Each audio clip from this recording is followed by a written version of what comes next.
Actually, itong motor na to ay baka for sale na.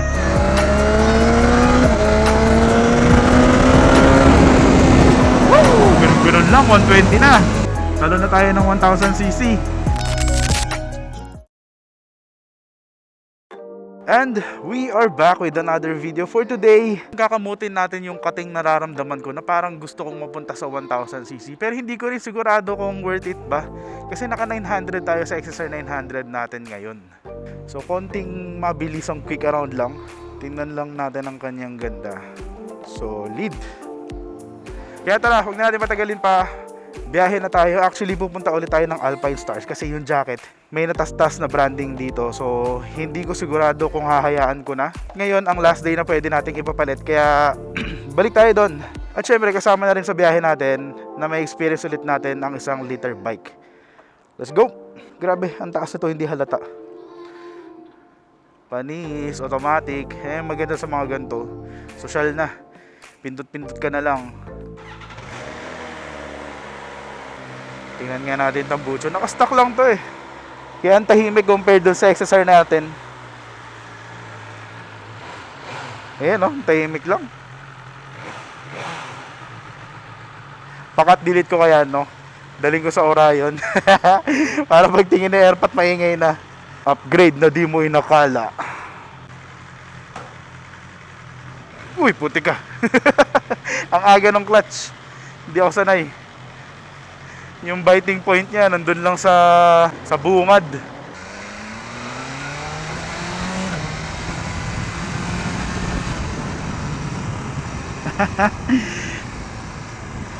Lambot ng shifter, grabe.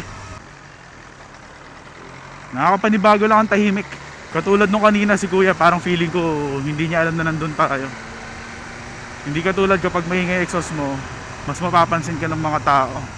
Backfire ba natin yun? May backfire pala to kahit naka-stock.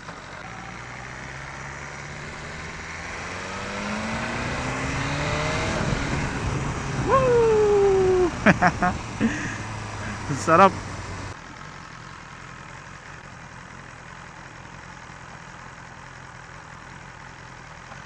Sige, kaya mo yan. Putik. Dumidiretso ng 2.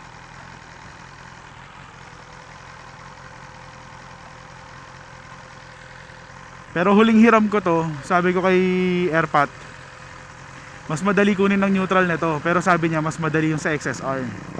So na-experience ko na yun. Uy, super kamote yun. So ngayon na-experience ko yun. Sabi niya, buong stoplight hindi ko nakuha yung neutral. So sa ngayon medyo pinapakaramdaman ko lang naman kung yung 100cc difference ba compared dun sa XSR versus dito sa liter bike random o parang halos parehas lang. Take 2. Hanapin natin yung neutral. Primera. Segunda. Yan.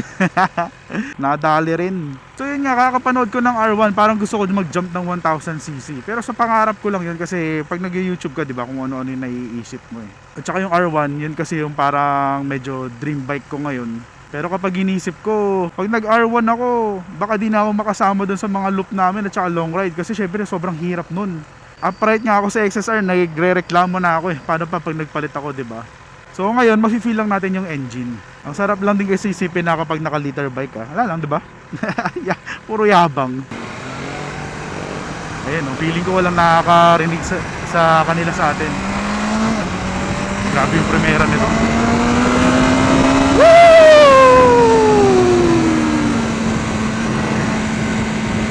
Dahan-dahan lang. Hindi ko kabisado yung bike, nakakatakot.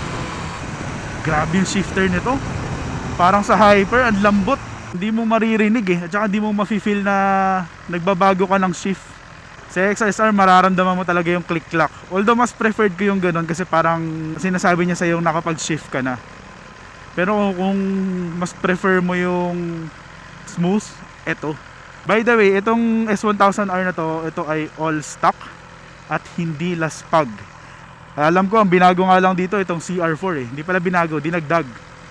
Para lang mas malakas yung ilaw sa gabi kasi lahat naman ng stock na ilaw ng kotse at motor ay pangit.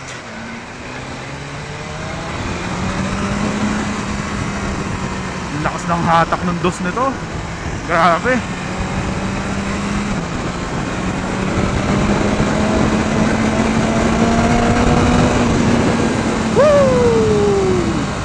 Downshift tayo. Kasi hataw natin, tingnan natin yung power ng 1000cc. Traffic pala. Huwag kasi dito. Saan yung beep beep? Kailangan ko yung beep beep. Feeling ko di ako naririnig. Okay.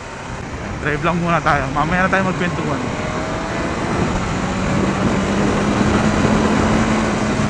Aray ko, itlog ko.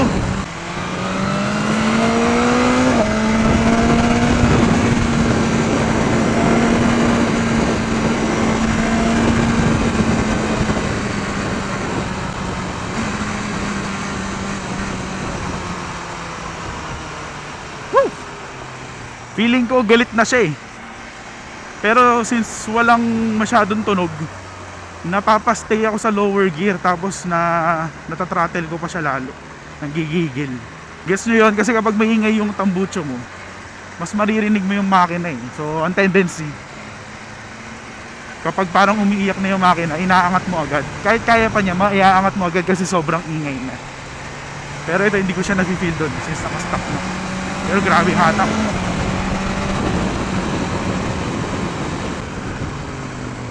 Hindi gumabot yung busina. Layo. Third gear nga natin. Para kahit mag one hand ako, malumanay lang siya. Pero grabe, ang sarap. Ito na ba yung sign? Talo na tayo ng 1000cc. Pero yung R1 mas mataas yun eh. At saka sub-sub talaga. Yun lang kasi yung gusto ko sa 1000cc category. Ang sarap i-drive nito kasi may tamang term eh. Hindi ko lang alam kung ano. Parang ano ba, linear ata.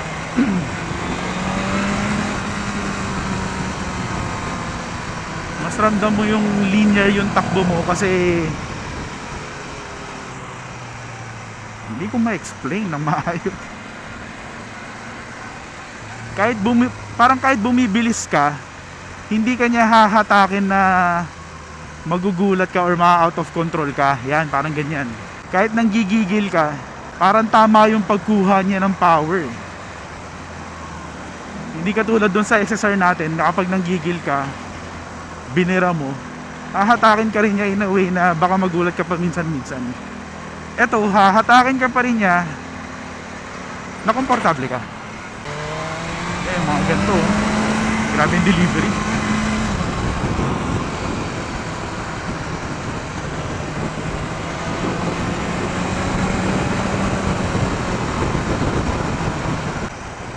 Ang lawak ng gears nito.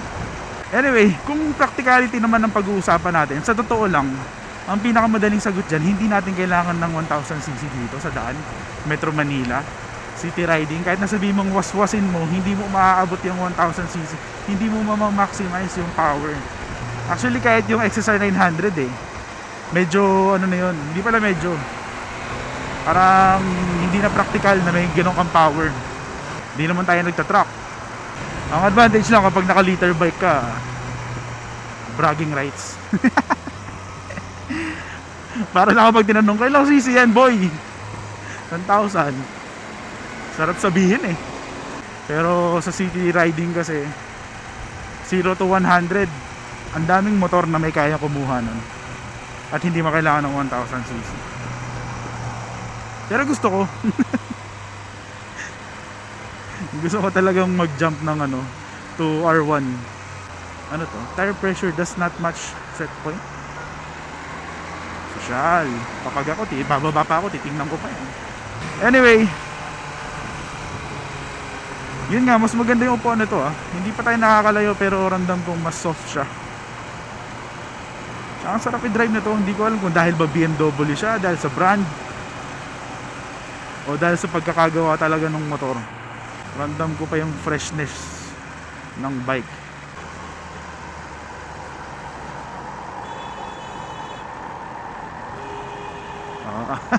Away sila eh.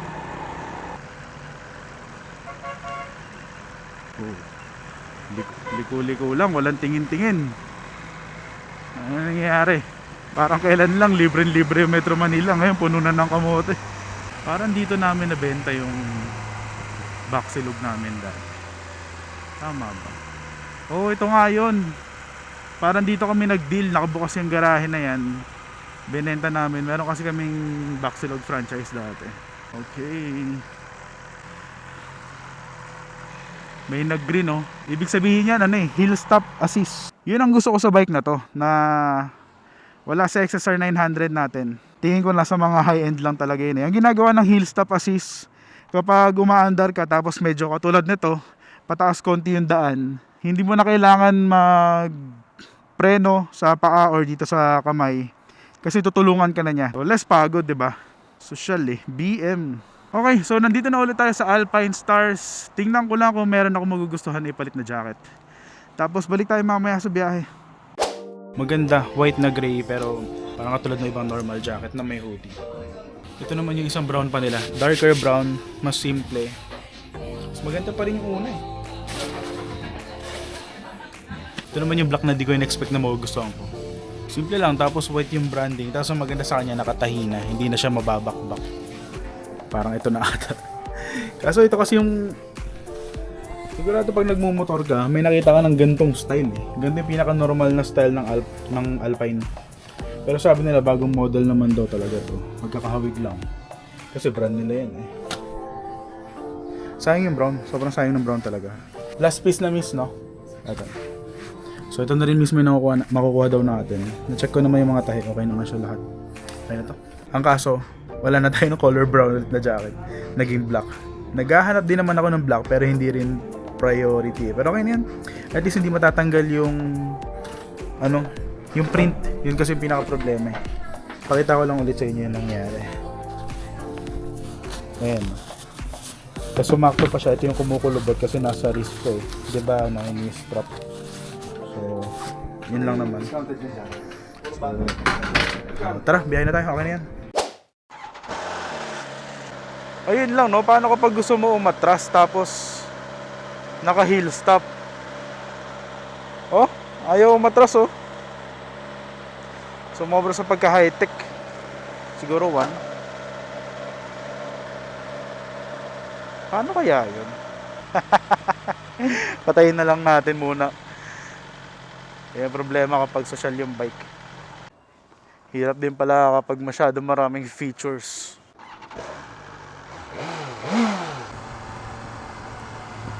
May Harley pala dito.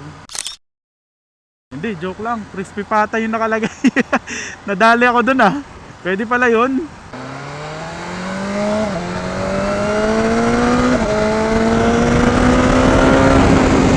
Woo! Ganun lang, 120 na. Masyadong madali ang 120 para sa isang 1000cc na motor. Lagyan lang talaga ng exhaust to, okay na eh. Kahit cut delete lang katulad ng ginawa natin, tapos muffler tip, okay na yun. Lalabas talaga yung pagkahalimaw nito. Gusto ko lang sabihin at ikwento na actually itong motor na to ay baka baka lang muna for sale na. So hindi ko alam kung anong plano, pero binebenta na to ni Airpat. Walang halong biro, makikita nyo naman sa mga ride namin, bihira lang niya gamitin to. Fresh na fresh. Hindi ko nga lang alam kung anong year model. Siguro lagay ko na lang din dito or makikita nyo na lang sa marketplace. S1000R ng BMW. Meron siyang quick shifter na napakaganda. Mas maganda kaysa dun sa XSR 900 natin. 1000cc, merong cruise control, ABS, traction control, muscle control, at saka hill stop assist na hindi lahat ng motor ay meron. Actually, ito nga lang yung na-ride ko na meron eh. Kahit yung hyper motard, wala. Oh my gosh, wait lang. Dito tayo sa taas. Kasi nagbebenta habang nagdadrive. Napaka-fresh ng bike na to at never nagkaroon ng problema. Well maintained. Basically, ang motor naman na to parang yung S1000RR lang eh. Pero naked version siya. Hyper naked ata ang tawag. Kaya hindi ka mangangalay. Hindi ako nahihirapan mag-drive ngayon eh. Yung mga super sports kasi yan talagang nakaganyan ka na.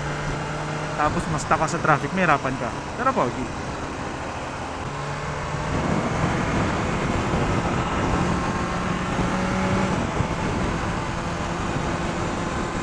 Tingnan nyo naman kung gaano kadali i-drive to.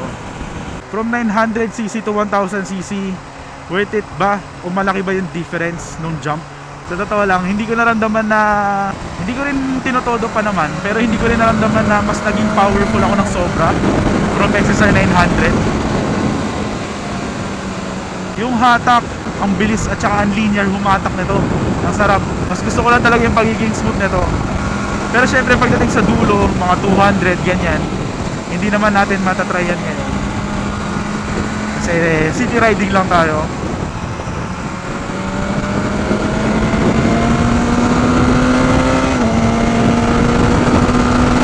Pero overall tingin ko hindi talaga ganun kalaki pag 100 lang. Or pwede rin na yung reason kasi parang top na eh. I mean nasa taas na yung 900 tapos 1,000. Kaya parang hindi mo talaga mararamdaman unless dumulo ka or mag-truck ka. Pero kapag nandun ka sa 400 to 500, parang nasa middle yung power eh. So mas mararamdaman mo at mas magagamit mo everyday. No? Pwedeng ganun. Ba, ganda ng setup ng Montero niya. Ganda ng setup ng Montero niya. Parang ganyan din yung gusto ko gawin sa Montero ko. Pero Gen 3 lang yung atin. Gen 3.5 yan eh, yung bago na. Ikutan lang ulit natin bago natin ibalik. Again, itong S1000R from BMW ay for sale sa presyong 1 million pesos. Ang Odo, try natin silipin. Odo, 9,300. So, wala pang 10,000. So again, if you're interested or magkakilala kayong may gusto, you can message me sa Doma Moto PH Facebook page natin. So yun lang, dito na natin tatapusin ang vlog. Sa mga nanood, salamat sa inyo. Ride safe everyone! Peace!